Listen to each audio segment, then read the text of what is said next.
All right, good morning, everyone. So today's text is Ephesians chapter 4. So it says, I, therefore, a prisoner for the Lord, urge you to walk in a manner worthy of the calling to which you have been called. So what is this walk in a manner worthy of the calling? And, we can, I think, our default way of thinking about the Bible is like whenever it says worthy of the calling, and it's sort of like, walk like as a Christian.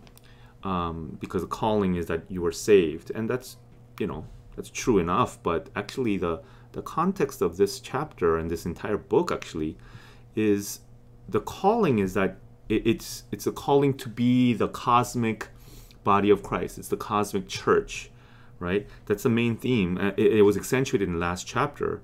Chapter 3, it was the mystery of Christ. They even said the mystery of Christ, and you're like, okay, it's the gospel. No, actually, it turns out the mystery is. And it's in the Apostle Paul says the church. It's the fact that Gentiles and Jews together, the wall has, the human barriers have been destroyed, and we're now one together. A new kingdom has been born and birthed.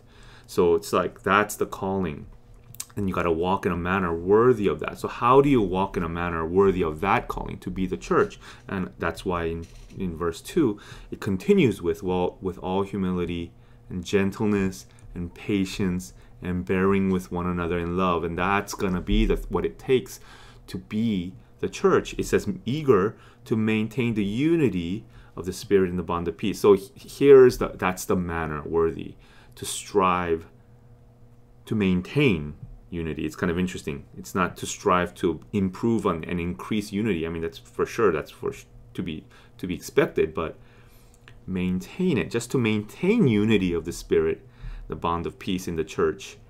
That's going to take humility, gentleness, patience, and bearing with one another in love. And I think we know this experientially, right? Because I think we're a church that's not satisfied with just like, let's show up on Sunday and be nice to each other and say hi to each other. We're going to be indeed one body, one spirit. So that's right. You can see this theme: one hope, one Lord, one faith, one baptism, one God, and it continues on. And he's really saying this is the manner that we're going to strive for.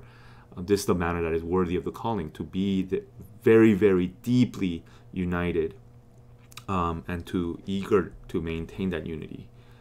So, I mean, that, like I said, humility, gentleness, patience, that's what it takes, because we're a bunch of sinners trying to be united, but that's the calling. Okay, and this is the APEST thing, apostle, prophets, evangelists. These are the kind of a prototypical leaders. I mean, I think the way that Bible describes leadership is not so fixated on these 5 things, but this just happens to be kind of nice acronym to put it.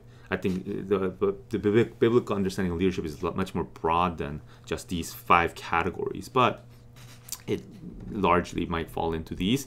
But anyway, what are they to do? Are they supposed to do the work of ministry? And are they professional ministers on stage that's supposed to do the work of ministry? And you've heard this, like us talk about this, right?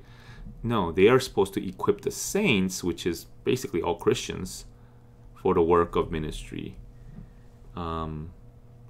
And I think that priesthood of all believers is a very clear message in the Bible, but somehow in practice, the church at large just kind of ignores that and says, well, only these people, apostles, prophets, evangelists, and shepherds and teachers, are supposed to do ministry, and everybody else is supposed to attend. But no, their job is to equip the saints. And as as people become Christians and as we grow, we're supposed to also equip the other saints for the work of ministry. And what is ministry? Right, this word, I think, this word ministry there's been a lot of semantic inflation, like everything else. People say, well, my work is ministry. Taking care of my family, my kids is ministry. Well, the biblical definition, and I think the obvious one, is it's actually for building up the body of Christ.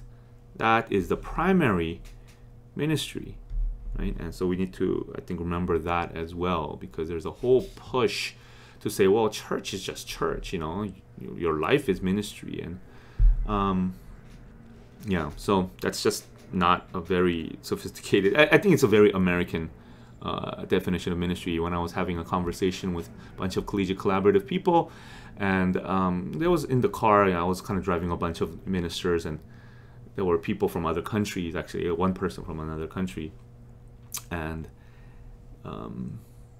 we were talking about ministry and the definition of ministry, and I was like, well, I think that's kind of American, you know, that defining, like he talked about, like you can do ministry by yourself.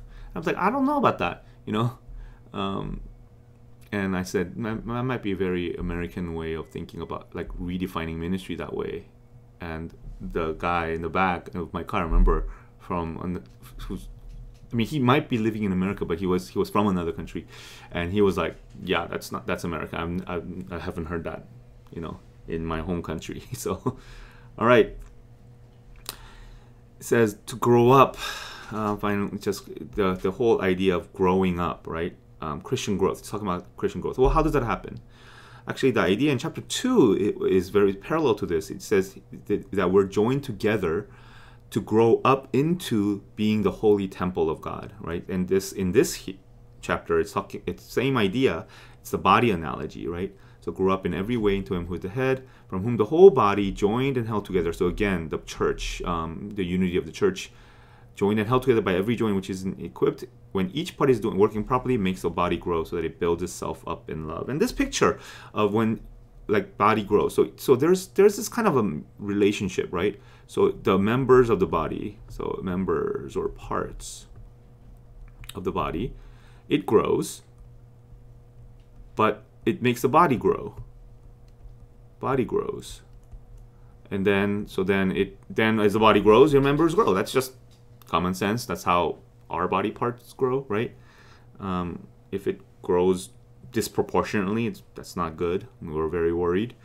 So this feedback cycle, right? This is the vision, and that's why the body grows, so that it builds itself up in love. Yeah, this is the picture, right? As the members grow, or vice versa. I don't know what comes first, the chicken or the egg problem, I guess, right? But this is the biblical vision of Christian growth. It's inseparably integrated with church life. The Christian growth happens like this. And I think we just have to remember that. And so these are some of the consistent themes of this book and chapter. So I wanted to kind of bring our attention to those things. All right. Bye-bye.